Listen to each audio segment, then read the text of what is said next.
മാനുകൾക്കായി പ്രത്യേകം തയ്യാറാക്കിയ ആവാസ വ്യവസ്ഥയിൽ മതിലുകൾക്ക് ഉയരക്കുറവാണ് എന്ന പരാതി ഇതിനുശേഷം വന്നിട്ടുണ്ട്. വേലികൾക്കിടയിൽ വിടവുള്ളതും തെരുവ് നായകൾക്ക് കയറാൻ വഴിയൊരുക്കിയെന്നാണ് ഇപ്പോൾ മനസ്സിലാക്കിയിരിക്കുന്ന കാര്യം. നായകൾ കയറിയ വഴിയിലൂടെ മാനുകൾ പുറത്തു കടക്കാനും ഇടയുണ്ടാകുമെന്ന പരാതി കൂടെ ഇപ്പോൾ വരുന്നുണ്ട്. സുവോളജി പാർക്കിൽ സുരക്ഷാ ഓഡിറ്റിംഗ് നടത്താത്തത് ഗുരുതര വീഴ്ചയാണ് എന്ന ആരോപണം അതിനുശേഷം വന്നിട്ടുണ്ട്. Capture myopathy. വന്യജീവികൾ ഭയപ്പെടുമ്പോൾ അമിത മാനസിക സമ്മർദ്ദം കാരണം ഉണ്ടാകുന്ന രോഗാവസ്ഥയാണ് ക്യാപ്ചർ മയോപ്പതി എന്നാണ്. പേശികൾക്ക് ക്ഷതം സംഭവിക്കുകയും ആന്തരിക അവയവങ്ങളെ ബാധിക്കുകയും ചെയ്യുന്നു എന്നതാണ് നമ്മൾ കാണുന്നത്, അറിയുന്നത്. പരിഭ്രാന്തിയും രക്ഷപ്പെടാനുള്ള തീവ്ര ശ്രമവും കാരണം അമിതമായി ഊർജ്ജം ചെലവഴിക്കപ്പെടും. അങ്ങനെയൊക്കെയാണ് ചത്തുപോകുന്നതെന്നാണ്. പൊടുന്നനെ ഊർജ്ജം ചെലവഴിക്കുമ്പോൾ ശരീരപേശികൾക്ക് ക്ഷതം സംഭവിച്ച് ചത്തുപോവുകയാണ് ഉണ്ടായതെന്ന് പറയുന്നു. വേണ്ടത്ര ഓക്സിജൻ ഇല്ലാതെ പേശികൾ പ്രവർത്തിക്കുമ്പോൾ ശരീരത്തിൽ ലാക്റ്റിക് ആസിഡ് അടിയും. പേശീകോശങ്ങളിലെ മയോഗ്ലോബിൻ എന്ന പ്രോട്ടീൻ രക്തത്തിൽ കലർന്ന് വൃക്കകളെ തകർക്കുകയും ചെയ്യുന്നു. ഇതൊക്കെ ചേർന്നാണ് ഇര വിഭാഗത്തിലെ മൃഗങ്ങളുടെ അതിജീവന തന്ത്രം പോരാടലോ ഓടി രക്ഷപ്പെടലോ ആണ്. പേശികൾക്ക് താങ്ങാവുന്നതിലേറെ ബലം ഉപയോഗിച്ച് ഓടി രക്ഷപ്പെടാൻ സഹജവാസന ഇത്തരം ജീവികൾക്കുണ്ട്. ശരീര താപനില അസാധാരണമായി ഉയരുന്നത് ക്യാപ്ചർ മയോപ്പതിയുടെ ആദ്യ ലക്ഷണമാണ്. പേശി വലിവ്, തളർച്ച, നടക്കാൻ ബുദ്ധിമുട്ട്, ചുവപ്പ് കലർന്ന മൂത്രം, വിറയൽ എന്നിവയാണ് ലക്ഷണങ്ങൾ എന്നൊക്കെ അതിലെ വിദഗ്ധർ പറയുകയാണ്. ഇതിപ്പോൾ 10 മാനുകൾ ചത്തു എന്ന് മാത്രമല്ല, നമ്മുടെ ഒരു വലിയ പ്രസ്റ്റീജിയസ് ആയിട്ടുള്ളൊരു സൂ ആണത്.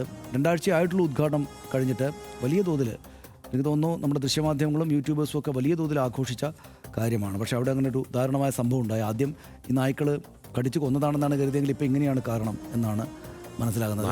അടിസ്ഥാന കാരണം അതാണ്. പക്ഷേ ഇങ്ങനെയൊരു സംഭവം കൂടെ ഉണ്ട്. അപ്പോൾ ഇത് എങ്ങനെ കാണണം? ഏത് തരത്തിലുള്ള സുരക്ഷാ ക്രമീകരണങ്ങൾ ഇതിന് ശേഷം ഉണ്ടാക്കണം? ഇത് വിദഗ്ധർ തന്നെ ഡിസൈൻ ചെയ്തിരിക്കുന്ന ഒരു വലിയ ഒരു സൂ ആണ്. അങ്ങനെ ഒരു ഓപ്പൺ സൂ അതെങ്ങനെ വേണം, അത് എല്ലാ അന്താരാഷ്ട്ര മാനദണ്ഡങ്ങളും പാലിച്ച് തന്നെ പണിതിരിക്കുന്ന ഒരു സൂ ആണ്. അതങ്ങനെ തന്നെയായിരുന്നു. അതുമായി ബന്ധപ്പെട്ട് നേരത്തെ തന്നെ വന്നിരുന്ന വിലയിരുത്തലും നമ്മളും മറ്റു പല സ്ഥലങ്ങളിലും ഇപ്പോൾ പുറത്തൊക്കെ പോയിട്ടാണെങ്കിലും നമ്മൾ കാണുന്ന സൂവിലൊക്കെ അങ്ങനെ വലിയ മതിൽക്കെട്ടിനകത്തല്ല ഈ മൃഗങ്ങളെ തളച്ചിടാറ്. ഈ മൃഗങ്ങൾ ചെറിയ, അതായത് വിശാലമായ ഒരു സ്ഥലത്താകുമ്പോൾ സ്വാഭാവികമായിട്ടും അതിൻ്റെ ഫെൻസിങ് ഒക്കെ വേറൊരു തരത്തിലൊക്കെ ഉള്ളതായിരിക്കും. അവിടേക്ക് ചിലപ്പോൾ മറ്റു മൃഗങ്ങളും മറ്റു ജീവികളും ഒക്കെ കടന്നു കയറുന്ന രീതിയിലൊക്കെ തന്നെയായിരിക്കും പല ഫെൻസിങ് ഒക്കെ നിൽക്കുന്നത്. നമ്മളെ കണ്ടിട്ടുള്ളത് പല സ്ഥലത്തും.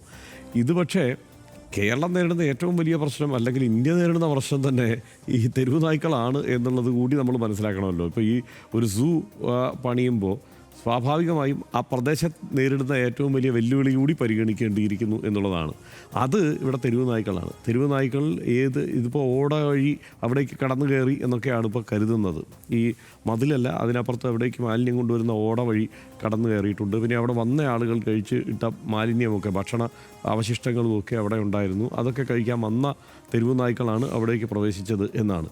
ഇപ്പോൾ 5 കോടിക്ക് മേൽ തെരുവ് നായ്ക്കളുണ്ട് രാജ്യത്ത് എന്നാണല്ലോ പറയുന്നത്. അതൊന്നും അല്ല കണക്ക്, അതൊക്കെ ഒരു ഏകദേശം കണക്കാണ്. അതിനേക്കാൾ എത്രയോ കൂടുതലുണ്ടാകും തെരുവ് നായ്ക്കൾ. അപ്പോൾ തെരുവ് നായ്ക്കൾക്ക് അവിടേക്ക് പ്രവേശിക്കാവുന്ന ഒരു സാഹചര്യം ഒഴിവാക്കേണ്ടതായിരുന്നു. ആ കരുതൽ കൂടി നമ്മൾ എടുക്കേണ്ടതായിരുന്നു. ഇപ്പോൾ അന്താരാഷ്ട്ര മാനദണ്ഡങ്ങളൊക്കെ പാലിക്കുമ്പോഴും നമ്മൾ നമ്മുടെ നാട്ടിലെ പരിമിതി കൂടി മനസ്സിലാക്കി വേണം ഇത്തരം കാര്യങ്ങളൊക്കെ ചെയ്യാൻ എന്നുള്ളത് ഉറപ്പിക്കുകയാണ്. പിന്നെ ഇപ്പോൾ ഈ ആദ്യഘട്ടത്തിൽ പറഞ്ഞത് വലിയ വീഴ്ച എന്തോ കൊണ്ട് മൃഗങ്ങൾ ചത്തു ഒടുങ്ങുന്നു എന്നുള്ള വിലയിരുത്തലിലേക്കൊക്കെ ആദ്യഘട്ടത്തിലെത്തി. പക്ഷേ ഇത് ഇങ്ങനെയാണ്. ഇത് തെരുവ് നായ്ക്കളുടെ ഒരാക്രമണം ഉണ്ടാകുമ്പോൾ ഒന്നോ രണ്ടോ മാനുകൾക്ക് കടിയേറ്റിട്ടുണ്ട്. പക്ഷേ അതുകൊണ്ടുണ്ടാകുന്ന ഒരു ആഘാതമുണ്ടല്ലോ, ആ ആഘാതം ഇത്ര വലുതാണെന്ന് നമ്മൾക്കിപ്പോഴാണ് മനസ്സിലാകുന്നതും. അങ്ങനെ ഒരു അറിവ് കൂടി യഥാർത്ഥത്തിൽ കിട്ടി. ഇത് ഇപ്പോൾ അരുൺ ചക്കറി എന്നിപ്പോൾ ഇതേക്കുറിച്ച് വിശദീകരിക്കുമ്പോൾ മാത്രമാണ്, ആ സമയത്ത് മാത്രമാണ് ഇങ്ങനെ ഒരു എനിക്ക് തോന്നുന്നു അതിനകത്ത്. ഈ ക്യാപ്ചർ മയോപ്പതി എന്ന് പറയുന്നത് യഥാർത്ഥത്തിൽ അതിനെ രക്ഷപ്പെടുത്താനുള്ള ഉപാധിയോ മറ്റോ ആണ് അതിനകത്ത്. കാരണം എന്താ വെച്ചാൽ നമ്മൾ കാണേണ്ടത്, ഇത് നമ്മൾ ഈ ടി വിയിലൊക്കെ കാണുമ്പോൾ, ഈ ഡിസ്കവറി ചാനലൊക്കെ കാണുമ്പോൾ ഈ കടുവേനെയും പുലിനെയും കണ്ടാൽ കുതിച്ചോടുകയാണ് ഇത് ചെയ്യുക. അങ്ങനെ ഓടി രക്ഷപ്പെടും. ഈ മയോപ്പതി ആയിരിക്കണം അവർ ഓടിച്ചങ്ങ് രക്ഷപ്പെടുന്നത്. പക്ഷേ അവിടെ കടുവയും പുലിയൊക്കെ കണ്ട് രക്ഷപ്പെട്ട് നിൽക്കുന്ന മാനുകൾക്ക്, ഇവിടെ പട്ടികൾക്ക് മുന്നിൽ, തെരുവുനായകൾക്ക് മുന്നിൽ രക്ഷയുണ്ടായില്ല എന്നാണ് നമ്മൾ കാണുന്നത്. വലിയ ഒരു വാർത്ത വരുന്നുണ്ട്, സ്ഥിരീകരിച്ചിട്ടുണ്ട്. ആ വാർത്തയിലേക്ക് നമുക്ക് പെട്ടെന്ന് പോകാം. നമുക്ക് ആ കൺക്ലൂഷനിലേക്ക് പോയാൽ പ്രധാനമന്ത്രിയുടെ അധ്യക്ഷതയിൽ ചേർന്ന യോഗത്തിൽ സ്ഥിരീകരണം ഉണ്ടായിട്ടുണ്ട്. ഭീകരാക്രമണമാണെന്ന് കേന്ദ്ര സർക്കാർ ഔദ്യോഗികമായിട്ട് സ്ഥിരീകരിച്ചു എന്നാണ് കാണുന്നത്. ഭീകരാക്രമണത്തെ അപലപിച്ച് യോഗം പ്രമേയം പാസ്സാക്കുകയും ചെയ്തിട്ടുണ്ട് എന്നാണ് കാണുന്നതിൻ്റെ വിശദാംശങ്ങൾ. നമുക്ക് പെട്ടെന്ന് പോയിട്ട് വരാം. നമുക്കിതൊന്ന് വൈൻഡപ്പ് ചെയ്തതിനു ശേഷം. തെരുവുനായകളെ കണ്ട് ഭയചകിതരായി ശരീരകലകൾ സ്തംഭിച്ച ആന്തരാവയവങ്ങൾ തകർന്ന് ഈ പറഞ്ഞ ക്യാപ്ചർ മയോപ്പതി സംഭവിച്ചു തന്നെയാകാം തൃശൂർ സുവോളജിക്കൽ പാർക്കിലെ മാനുകൾ ചത്തത്. ശാസ്ത്രീയ പരിശോധന നടത്തി എത്തിച്ചേർന്ന ഒരു കണ്ടെത്തൽ തള്ളിപ്പറയാൻ നമുക്കാകില്ല. പക്ഷേ രാജ്യത്തിന് തന്നെ അഭിമാനമാകാൻ തക്ക സ്റ്റാൻഡേർഡുകളിൽ നിർമ്മിച്ച പുത്തൂർ മൃഗശാലയിൽ സുരക്ഷിത സാഹചര്യത്തിൽ വളർത്തുന്ന മാനുകളെ പിടിക്കാൻ തെരുവുനായകളുടെ കൂട്ടം കയറിയതാണ് ഗൗരവമായി കാണേണ്ടത്. ഇത്തരം സാഹചര്യങ്ങൾ തടയാനുള്ള സുത്തര നടപടികളാണ് അടിയന്തരമായ അധികൃതർ സ്വീകരിക്കേണ്ടത്.